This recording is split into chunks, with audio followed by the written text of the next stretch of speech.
आप जानते हैं मीर साहब, हथकड़ियाँ लगा के जहाज़ की सीट को इन दोनों हाथों को बांध दिया गया। उसके बाद वहाँ से कराची 7 घंटों में पहुँचे। पंखों वाला कोई जहाज़ था, वो किसी वक्त भी गिर सकता था नीचे।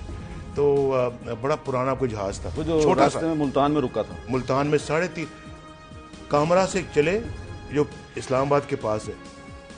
3-3.5 घंटे में मुल्तान पहुँचे, हथकड़ी समेत बांधा हुआ था सीट से मुझे।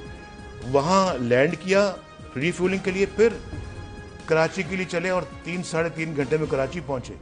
हथकड़ी लगी हुई है। मीर साहब, ये तो अगर हाल हुआ हमारा, किसका दिल चाहता है दोबारा तीसरी दफ़ा वज़ीर-ए-आज़म बनने का।